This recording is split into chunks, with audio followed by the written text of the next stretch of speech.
Before the alarm clock's crude trill could blare, sending him to startled vertiginous, he awakened. His left arm hovered outstretched beyond the tempting snooze to the smaller off button.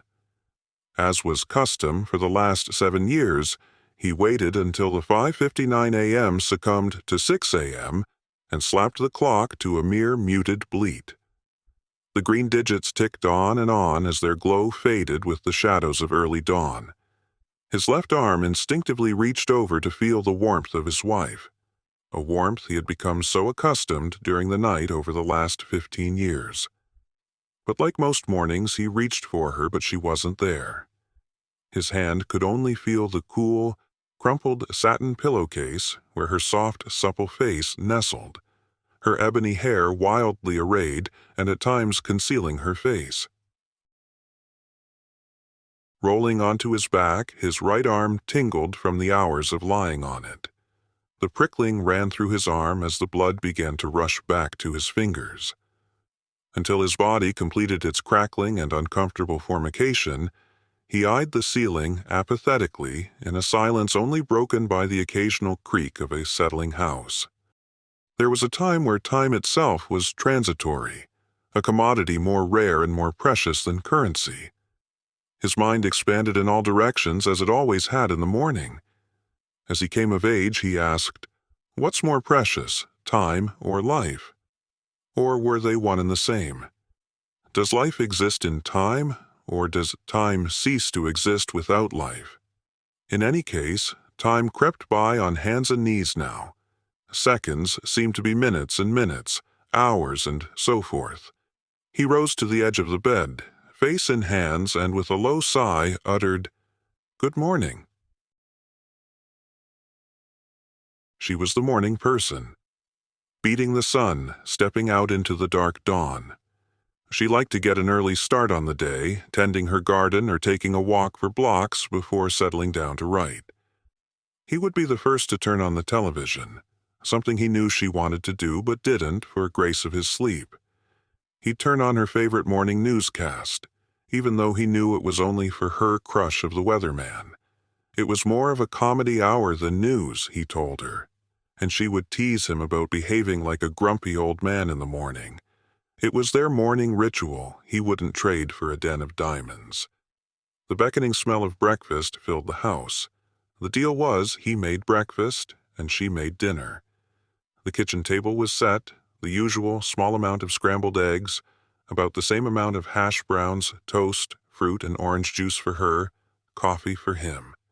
And like every morning, he waited patiently looking down at a breakfast that was cooling quickly and a day warming slowly. "Honey," he yelled towards the living room over the news weather report with a smile, "your eggs are getting cold." Once again, the weatherman won, the anchors debating some silly topic.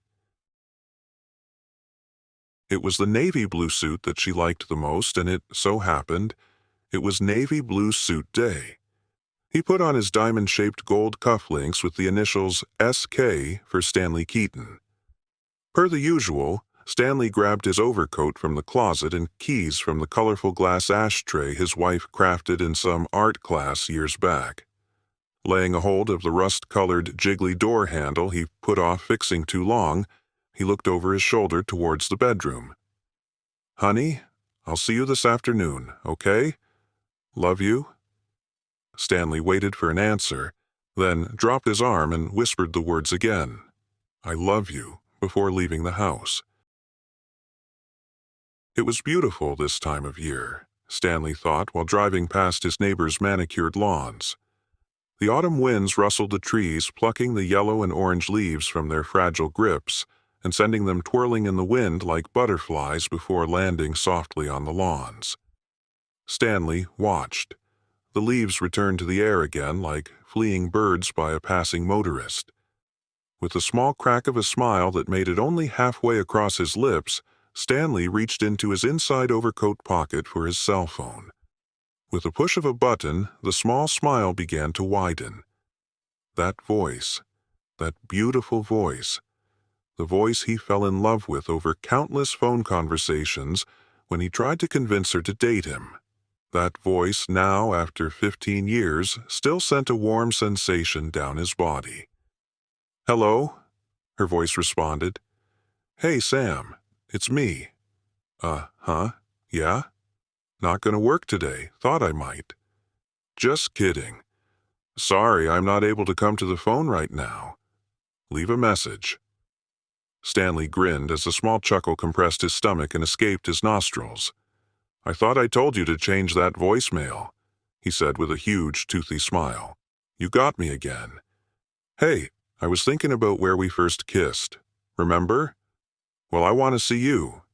Screw it. Let's kiss there this afternoon and look down on the waves as they crash against the rocks in ageless wonder," he said, mooning over the thought. "And you said I wasn't romantic. Hope to see you there." Stanley returned the phone to his pocket. Traffic began to congest and slow and move like herded cattle. At a red light, young adults, lovers he presumed, strolled through the crosswalk holding hands, leaning into each other and sharing a light, flirtatious laugh amid their unyielding banter. They seemed full of tomorrow's hope and dreams, and the whole world ahead. It seemed not too long ago he and Samantha succumbed to the throes of passion, a kindled fire that never died, weakened, or even flickered. Samantha's smile was intoxicating, and the way she tilts her head slightly to the side with a raised eyebrow when he said something silly, but laugh anyway, is one of his favorite thoughts of her. She's perfection. She'd of course protest, but perfection to him, and that's all that mattered. Her hands so soft, yet firm-fitting completely as two puzzle pieces. Oh, the touch of her, the scent of her hair, her chestnut skin, the world in her eyes. His world. Stanley could almost see her in the passenger seat next to him.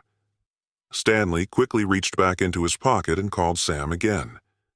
Maybe this time she would answer. After 5 rings, the call was sent to voicemail again. The same joke ran its course, but Stanley's face was still, his eyes lost staring blankly ahead as the young adults continued to pass in front of him. "Sam." "Samantha," he said softly. His throat contracted with a dry sniff. "I hate us departing without saying, 'I love you,'" he added. "What's happening to me? I just want to hear your voice this morning," he said, resting his forehead on the steering wheel, looking down at his wedding band. "You mean everything to me, and I don't think I take the time to tell you this enough." A sudden blast of a car horn startled his eyes back into the glare of a green light. Stanley fumbled the cell phone back into his pocket as angry drivers maneuvered around him. That afternoon, the ride to Lookout Point did not seem as long as he remembered. Passing familiar trees and listening to familiar sounds brought many pleasant thoughts to Stanley's mind. But what really sent chills was the view over the ridge. Stanley parked his car and left the key in the ignition.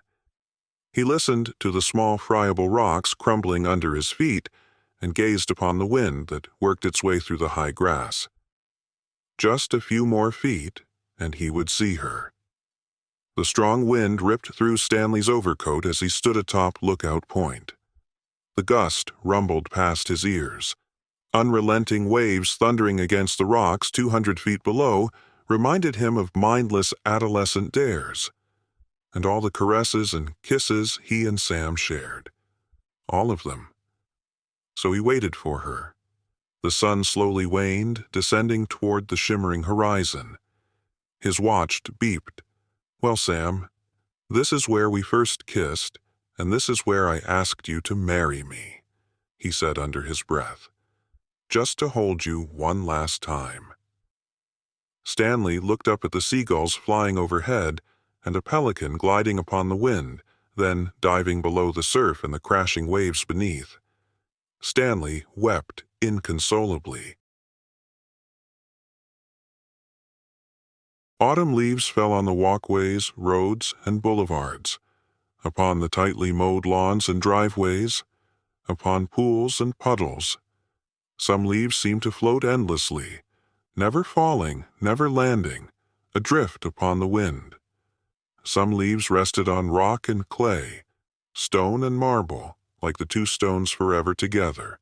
Samantha Patrice Keaton, August 12, 1970, December 15, 2023. Stanley Carl Keaton, May 20, 1970, October 22, 2024.